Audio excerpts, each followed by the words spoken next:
Say hello. Hello? This is clear. You've not left, have you? Hello, welcome to the video. Today we're going to be doing a comparison between the Norco Fluid and this bike here, the Norco Sight.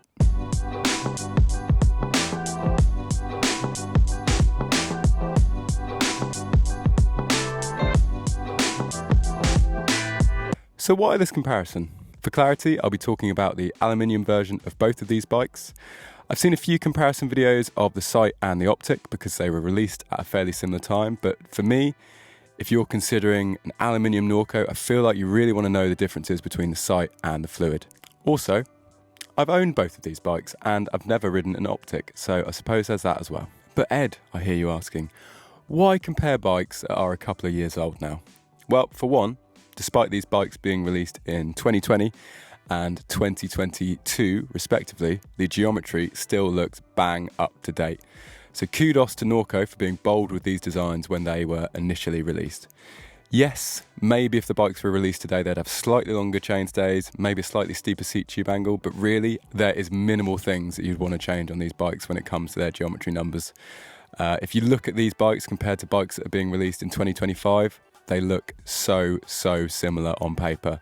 So yeah, they're still relevant bikes and I feel like people want to see the differences. I want to know the differences. If I wasn't making this video, I'd be clicking on this video. So yeah, hopefully there's people out there who are interested. The other reason I'm comparing these bikes is because these are the bikes that I'm actually buying. I don't have a magical money tree in my back garden, which showers me with cash every single day. And for me, a brand new bicycle is a really hard expense to justify because they are super expensive. So my thinking is, if I'm buying these bikes, so must a load of other people out there. So if you're one of those people, this is for you.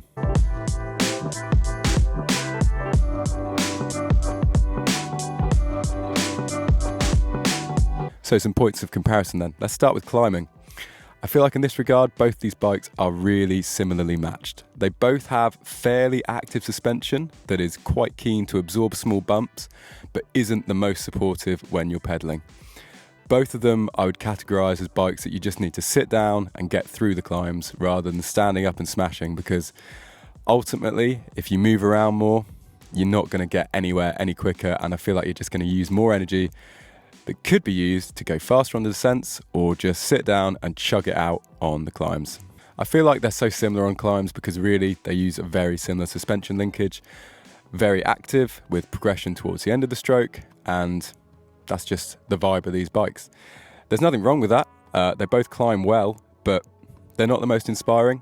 When I first rode this bike, I said in the video, it climbs like a mountain bike, and I know that seems like quite an asinine and sort of redundant thing to say, but it does. Like, it climbs how you would expect a modern mountain bike to climb.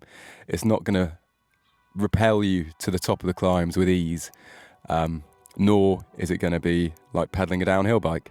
It just pedals like a middle of the road mountain bike, and that's okay. And to be honest, that's exactly how the Fluid pedals as well. So I feel like the Norco secret sauce for their suspension linkages maybe isn't so biased towards the climbing aspect of riding bikes. However, of the two, I feel like the Sight is actually the calmer climber. I feel like that probably comes down to the steeper seat tube angle that puts your weight more central on the bike. But yeah, there's really not much in it. Sight, calmer, less suspension bob as you're climbing, but really they feel pretty similar. On to descending. So the Sight here has more travel. It also has more aggressive angles, so when stuff gets steeper, gnarlier, slightly more unpredictable, the Sight is a bike that's going to have you back and going to support you and be predictable through more difficult maneuvers and trail features. The Fluid, on the other hand, is more nimble. It's got less travel, it's a slightly shorter wheelbase, slightly steeper angles, and in whippy, tight corners, the Fluid feels absolutely amazing. But on the other hand, when it gets gnarlier, when it gets steeper, you are going to reach the limits of its capability quicker than you are on the Sight. And that's probably news to no one who's watching this video, but if you're buying the Fluid and you think it's going to be essentially an enduro bike, it isn't. It's going to be a very capable trail bike, but if you're taking it to an enduro race, it's probably not going to be the one for you. The Sight, on the other hand, has been raced in enduro races, and I think it's done pretty well. I wouldn't hesitate taking this bike to an enduro race, nor should you, because it's a supportive and predictable bike, and in that race situation, that's exactly what you want. That's not to say the Sight feels like a downhill bike. It doesn't. If you're buying this bike expecting it to handle just endless uplifts and downhill laps, it's probably not the bike for you. It's a bike that is meant to be pedalled. But it's pretty capable. It's pretty capable. It's going to take you longer to reach the limits of the bike on this than it is on the Fluid. And so far on this, I don't feel like I've really touched like the base of where this is starting to feel like a bike that I shouldn't be riding on this terrain anymore. You'd have to be riding some really gnarly stuff or just riding super, super carelessly for you to get to the bottom of this bike's abilities. I briefly mentioned cornering earlier. Both these bikes corner really well, but on the Fluid, occasionally in really sort of high G corners or like compressions into tight berms, ruts, you can occasionally feel the bike flex. That's not to say it's a bad thing. It doesn't feel alarming. It's not like super sketchy and squirrely, but you can feel the bike flex. I've not had that experience yet on the Sight. It's got a burlier frame, thicker walls, it's heavier, and I feel like that's really what it boils down to. With that being said, I still feel like the Fluid is a better cornerer. It's just whippier, it's more nimble, and I feel like it's much more keen to change direction beneath you than the Sight is. That's probably because of the shorter wheelbase, slightly steeper angles on the Fluid, just makes it a little bit more manoeuvrable and a little bit keener to change direction. Both these bikes handle repeated hits really, really well. I feel like that comes down to the 4-bar suspension linkage and the fact that both of these bikes have shocks that are custom tuned for the frame.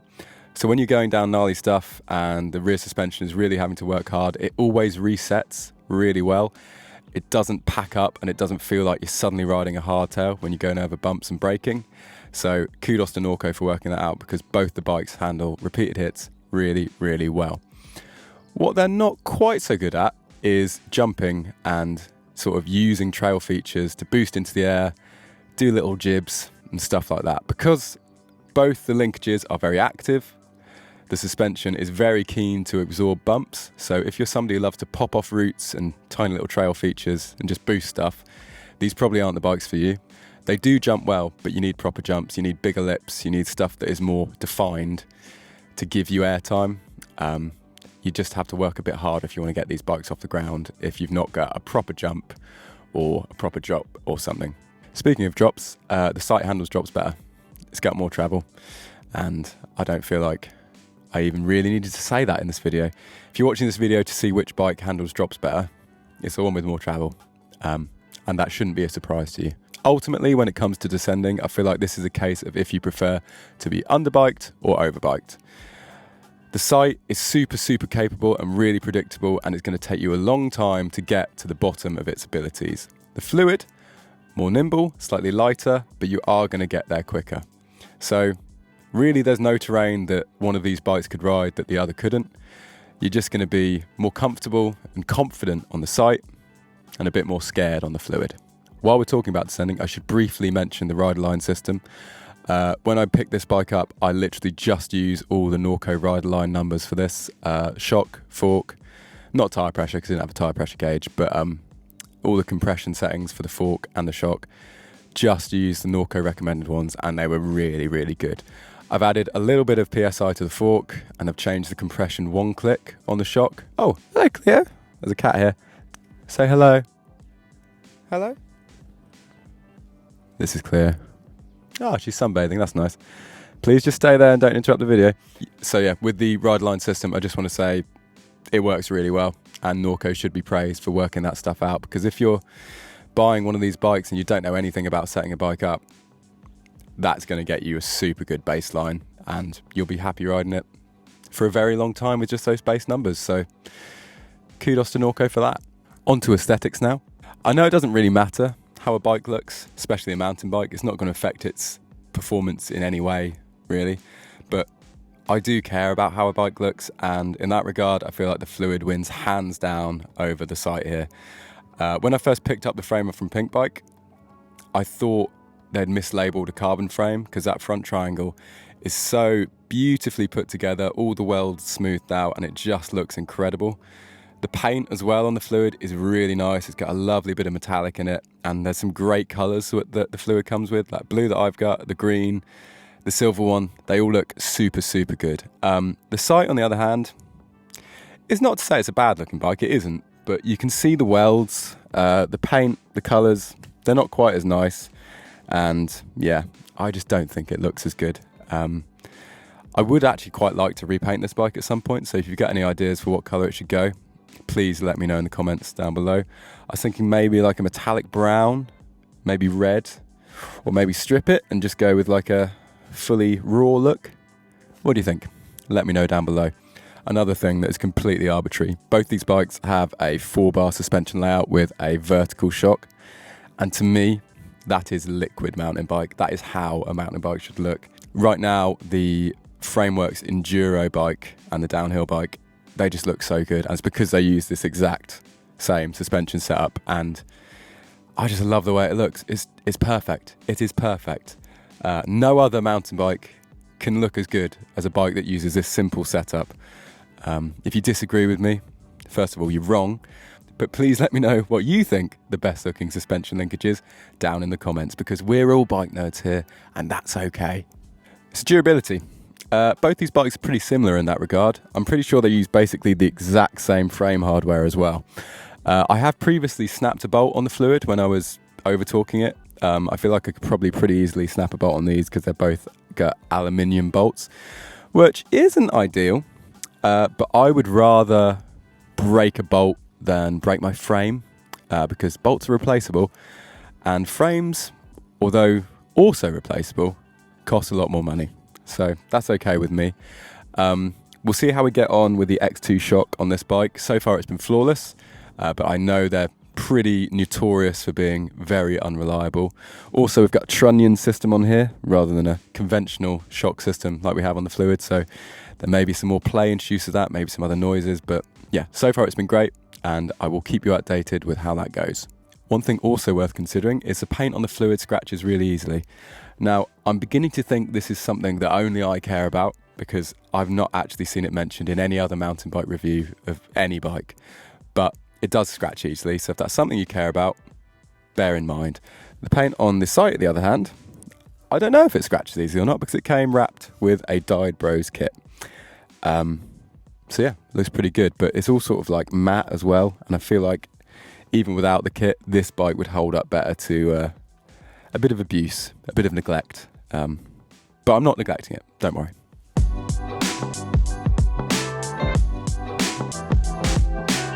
So we're on to both bikes' strengths and weaknesses now, and what bike I feel is right for different riders. So if you're somebody who likes a really adaptable bike that you could take in one direction or the other, I feel that the Fluid is the right one for you. You could put some lightweight wheels on it, some lightweight tyres, maybe some carbon components, and build it into a really nice lightweight sort of downcountry-esque build. Or you could do what I did with it and put some gnarlier tyres on it, some gnarlier wheels, some strong components, and basically turn it into a little mini enduro bike, a little all-mountain weapon. And it can do that really, really well. It could do both those things, and you could chop and change between them if you really wanted to. Also, with the conventional shock that you have on the Fluid, you've got more options if you want to mess around with that. Maybe add a coil shock into the mix, maybe try some different air shocks. It's got a lot more adaptability because it just uses a normal eye-to-eye shock. On the Sight here, we've got a trunnion. That does limit the shock options a little bit. There's still loads of trunnion shocks out there, but they're not as easy to come by as conventional shocks. So yeah, if you're somebody who likes to mess around with bikes and play around with them and build them into something maybe they shouldn't be, the Fluid is the bike for you. Also with the Fluid, you can take the stroke spacers out of the shock and you can unlock like an extra 10 millimeters of travel. That's pretty cool. If you feel like you're getting to the limits of the 130 millimeters of travel it comes with, then go ahead and do it. It's super easy to do and it makes the bike way more capable. So highly recommend from me there. The Sight, on the other hand, is a much better bike if you just want one bike to do and ride everything on. It's still pretty fun in rolling and mellow terrain, but when stuff gets steeper, stuff gets gnarlier, it's a bike that really has your back. It's super, super predictable, which sounds like kind of a boring thing for a bike to be, but really if you're riding new trails and taking on gnarlier features, Predictable is exactly what you want a bike to be. You don't want it to behave weird and have some sudden quirk in its ride characteristics which don't work on some trails but do work on others. So far, this bike works great on everything. It's got a normal, conventional 4-bar linkage and 150 millimeters of travel, which is obviously an incredibly popular configuration for bikes to be. But there's a reason for that. It's because it works really, really well. And if you only have one bike and you want it to do everything, this is the better bike for you. For me, in my current situation in New Zealand, I'm looking to travel around a lot. I'm looking to try out a load of new spots, but I also only want to have one bike with me. It's the perfect bike. And really, I'm super, super happy with my purchase.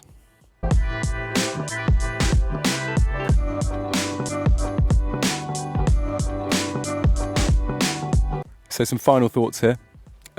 Both bikes are really good. That's not going to be news to anyone.